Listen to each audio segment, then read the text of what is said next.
Have you ever felt that in your team meetings, the only person who's speaking is you? If you felt that and that troubles you and you want to understand how to get your team members to open up, then watch this week's episode of Get Real with Rajiv.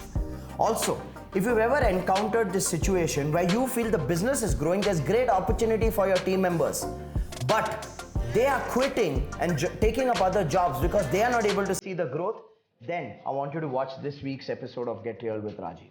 And finally, if you are a founding employee of a business and you had certain expectations from the CEO, but your expectations got washed away because the CEO hired somebody else at a higher position than yourself, even though you built the business, then you need to watch this week's episode of Get Real with Rajiv. And lastly, if you want to understand how do you delegate details and information of your business by hiring someone for a crucial role like accounts and dealing with your insecurities about divulging that information, then watch this week's episode of Get Real with Rajiv.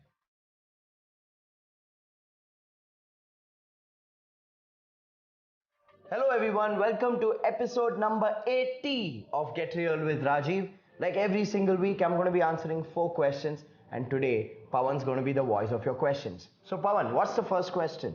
We have Akash asking, I've been a founding employee of my company and have helped build it from the ground up. My appraisal and promotion has been due for some time now. The CEO just hired someone directly above me and has given the person a package I had to get, which has resulted in him saying that he won't be able to afford an appraisal for me this year and I have to wait it out. What should I do? Well, Akash, so I'm going to make a few assumptions based on your questions, and then accordingly I'm going to give you certain steps to take. My assumption number 1 is, considering you've been a founding member, you're somebody who's close to the CEO, you share a decent enough personal rapport with the CEO to be able to have a candid conversation with the CEO. That's my first assumption before I give you the steps. My second assumption based on your question is that that appraisal is due to you. It was long due to you. You waited it out, and now when the time comes to give you what was due to you, the CEO has made another investment in another team member at a higher pay and higher position than yourself, and the CEO is using that as an excuse to deprive you of an appraisal, which does not make any sense, right? So considering these 2 assumptions, Akash, here are some steps that I'd like to give you. Firstly, have a conversation, a direct, a candid conversation, but please note the tone of your conversation will define whether that conversation gives you a desirable result or not.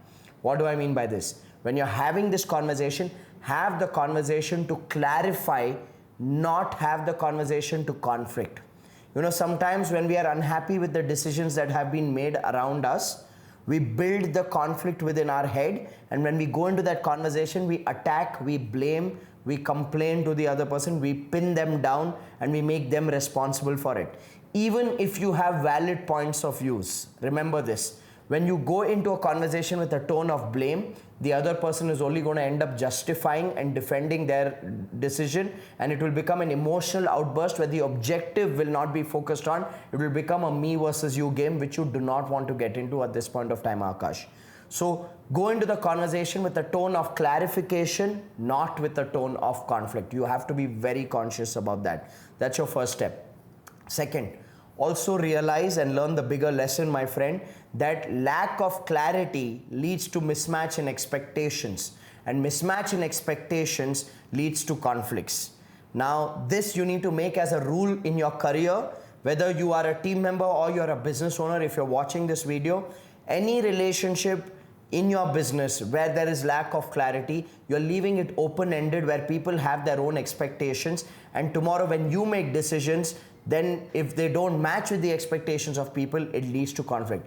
I always believe in having absolute clarity with every person in your business, be it your team members, your business partners, your clients, your associates. And I see most people lack the courage to have clarity, lack the courage to have conversations that create clarity. So they just keep it upar se. Yeah, Akash, you're a critical guy. Yeah, you worked really hard. Yes, you deserve it. The time will come. When the time is right, you will get your growth. If this is the nature of conversation, it's vague. And then when you think the time has come, the CEO says, no, your time has not yet come, my friend. You need to wait a little bit more. So you need to firstly eliminate any lack of clarity for yourself every single time you're working on a team, especially as a founding member.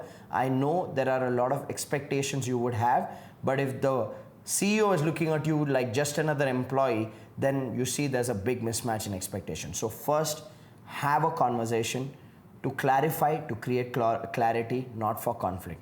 Second, also tell them that you are willing to hear their rationale out. Why did they make the decision that they made? Understand the rationale behind their decision. Now, in most cases, when you say, I am open to listening, explain to me what made you make this decision, you will realize that their rationale is hollow.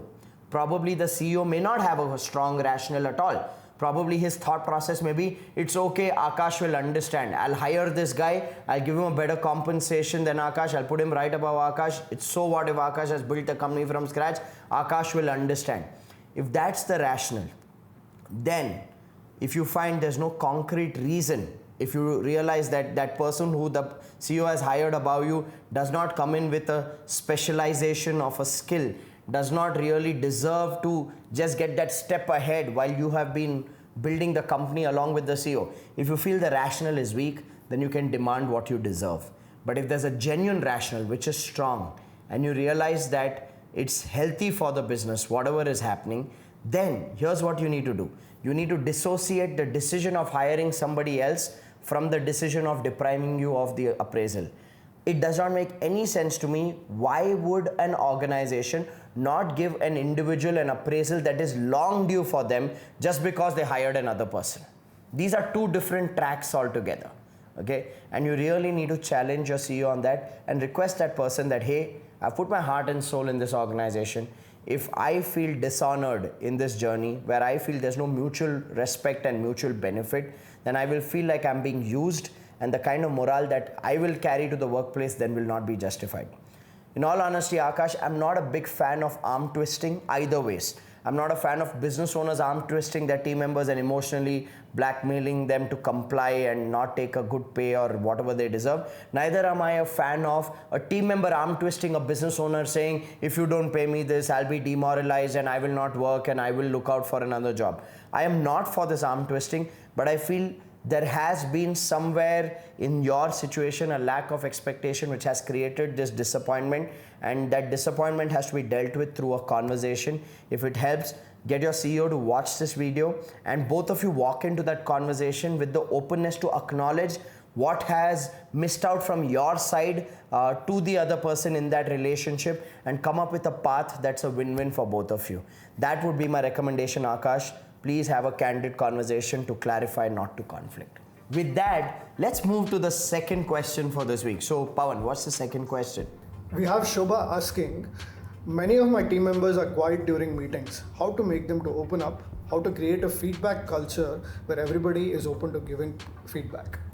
Well, Shobha, let's understand, why don't people talk in meetings? Why don't people open up in meetings? Let's look at all the various reasons. Reason number one, people don't open up in meetings because they don't have the required skills and knowledge to contribute to the conversation in the meeting. And I've seen sometimes business owners expect too much from their team members. Like you may be doing an annual business goal meeting and suddenly you look at your executive staff who has very little understanding, very little visibility of how the business goal should be created, and you're asking that person, according to you, what should be the business goal. And that person has zero visibility to that level of the organization. And then you get upset with the team member saying, look, even though I'm trying to involve all of you, even though I'm trying to take your opinion, none of you are opening up. So firstly, check, do your team members have the required skills and knowledge, the required competence to participate actively in the conversation in that meeting? I don't know what conversations you're having in those meetings. So check that first. Do they have the required competence? Because if they don't have the required competence, then you're discussing the wrong things with the wrong people. Just be aware to that, and you don't have to make it anything personal that, okay, you guys are not participating in the meeting. The second reason why people don't speak in meetings is when they are in resistance. They have some kind of a unresolved conflict that they are carrying, an unresolved conflict with other people on the team, an unresolved conflict with you, where sometimes they feel, what's the point? Even if I talk, my boss doesn't listen to me. She says what she wants to say. She enforces her decisions only. So those kind of opinions and unresolved conflicts is the other reason that makes people resistant and that makes them indifferent, where they don't talk in the meeting, but they talk in the smoke breaks. You know, the best HR manager for your company is not the person working in your office. It's the closest tea stall guy or the cigarette shop, because that person knows all your people problems, because that's where they have their real meetings. So if the reason is resistance and unresolved conflict, then you will have to work at that level, at a one-to-one level, where you need to have one-to-one meetings with people, understand their personal aspirations, how is the organization meeting their personal aspirations, understand their concerns about what needs to change in the business, what needs to change from the business, from the team point of view. So really create a platform where they can come and open up. Sometimes in an open forum, people are not willing to open up, but one-to-ones are a really effective way for you to connect with people, get their perspective, and don't judge it based on your first one-to-one with people.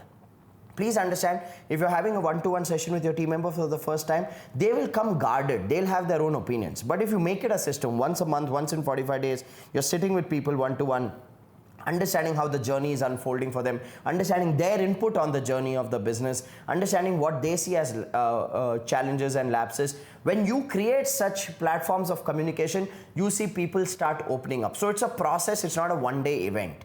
Okay, so have one-to-ones, address people's concerns, share your challenges, ask them for solutions and support to your challenges, where you say, hey, listen, I want the team to open up. What do you think I need to provide? What do you think needs to happen at the workplace? So you'll understand where's the point of conflict, and you'll learn how to neutralize the resistance based on that. The other thing is also shift your style of communication. I've seen a lot of managers, leaders, business owners, they go to a meeting and it's a monotone. It's not a dialogue between two people, it's a monotone. The business owner or the manager is telling everything, and people have to just nod their heads. So you need to shift your communication style. Instead of going into meetings to tell, you need to shift the style to go into meetings to ask. So frame questions that you want to have discussions about, rather than framing points that you want to communicate to the team.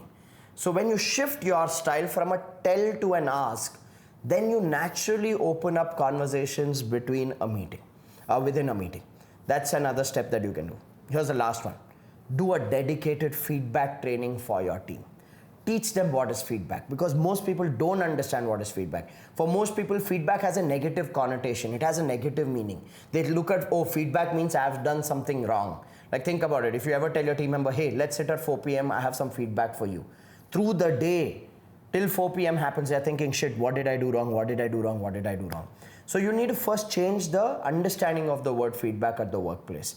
Feedback is not equal to blaming a person. Feedback is not equal to venting a frustration on a person. Feedback is a development conversation.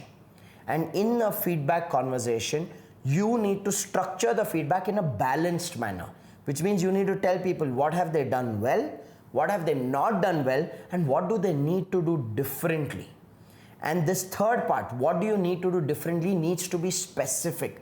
You need to give them specific actions, specific behaviors, specific changes to make. You can't give them vague feedback like, think outside the box, think at the next level, you're not yet there, I'm still not getting that feel from you. Don't give crappy feedback like that. Give feedback as a specific tool for development, and do it with a tone of upliftment rather than pinning people down and blaming them. So train your team on feedback, train yourself on what feedback means and how to give feedback, and then run a feedback exercise where every person's giving feedback to every person. What did they do well, did not do well, need to do differently, and then you're giving feedback to people on the quality of feedback that they are giving. Some may be diplomatic. They may say, oh, everything is good. That's diplomatic. It doesn't help a person develop. Some may be removing their frustration. In the name of feedback, they may be abusing people. You need to hold them and give them feedback as well. That feedback cannot be frustration, neither can it be diplomacy. It is a development tool, which means at the end of a feedback conversation, does this person have direction to develop their skills, knowledge, results? If yes, then that was good feedback. If no, that was horrible feedback. So you need to do all of these things, Shobha, to open your team up. And it's a process. So make sure you stick to the process. With that, let's go to the third question for the week. So Pawan, what's the third question? We have Kishan asking, I have to hire someone to look after my accounts, but I'm very scared to hand over all the sensitive information. How do you want me to handle this? Well, Kishan, if I go by your logic that it's scary to hand over information to an accountant, if I go by that logic, then every big business owner on this planet should be sitting down and doing the accounts for their own business. So firstly, challenge your fear, because it is fear. It is false evidence appearing real. Challenge that fear saying, what can happen if I hire an accountant and give them information? Because aren't millions of businesses running where an accountant has access to the information of that business? They are, right? So it's just a notional fear.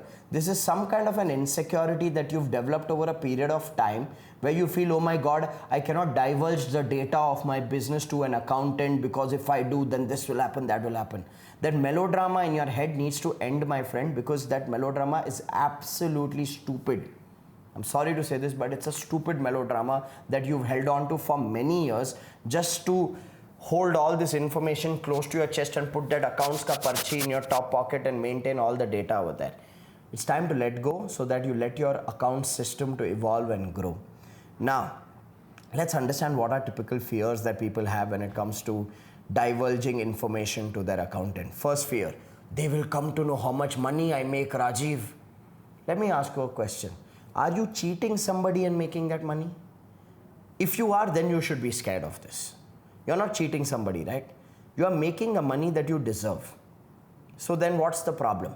Are you cheating your team members where you're depriving them of basic salaries but you are making shitloads of money for yourself? Then you should be scared of this.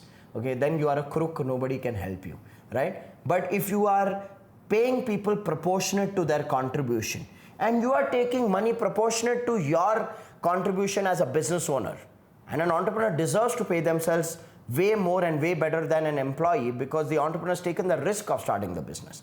So if you're paying people proportionate to their contribution, if you're paying everybody in a manner which is respectable enough, which is on par, then you don't have to have this fear of people will come to know how much money I make. So I hope you understand that, saying, so what? So what if they know how much money I'm making? The second concern or the second fear which stops people from divulging information to their accounts people is they say they will know in and out of my business, Rajiv. Well, so what? Okay, so what? If they know in and out of your business, does that mean they can go start the same business? That person's an accountant. The kind of strength skills required to build a business is totally different from the kind of strength skills required to be an accountant. Okay, and please understand this.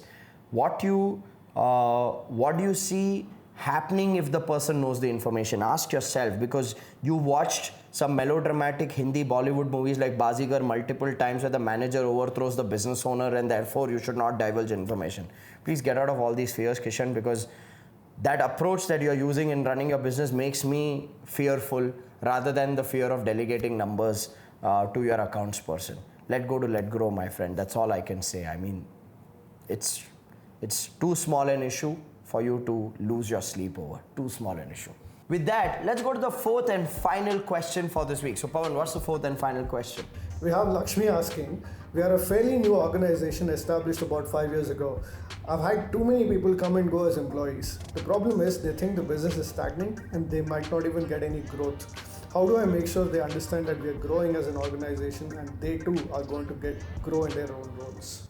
Well, Lakshmi, then the question is, you are saying that the organization is growing, but the people feel that the organization is not growing and therefore they will never get growth. So there's a mismatch in what you are saying and what they are seeing. Let's understand that first. Why is there a mismatch in what you are saying and what people are actually seeing on the ground? Because please understand this, people see progress. People can't hear progress, they can see it. So you need to, if people are not seeing progress, then either your parameters of progress are very different from their parameters of progress, or you're not communicating to them what the progress is and what the parameters of progress are and how it will improve their career growth, how it will improve their financial growth. So my big question comes from your question itself. If you are saying there is progress and people are not able to see it, where is the mismatch? Okay, so firstly, show people the progress, because I'll tell you, I've seen a lot of business owners at the beginning of the year, they give a big motivational speech to their team saying this year is going to be a great year, and then through the year, they are not there. They are not following up. They are not implementing any changes which will make the team members feel more confident about where the business is headed. And in such a situation, what ends up happening is the team loses connection to the organization. People feel that they are coming to the work only to do their job, but there's no larger vision, there's no larger connection. They're not understanding the impact of their own work. And mind you, for today's workforce, all of this is important. For today's workforce, they want to know, if I am fixing this bulb, what does it mean to the company? Okay, why should it be done on time? So people need to know what is the longer roadmap. People need to know what's the big goal. People need to know what's the role that they play in that big goal.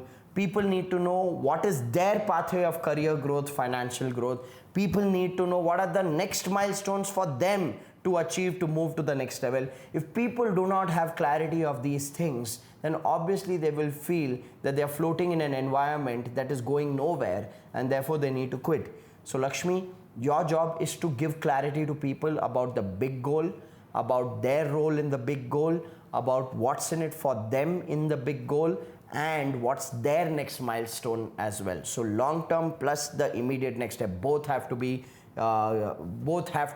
articulated for people so that they have clarity. With that, we come to the end of episode number 80 of Get Real with Rajiv. If you found value in this week's episode, then I have an invitation for you.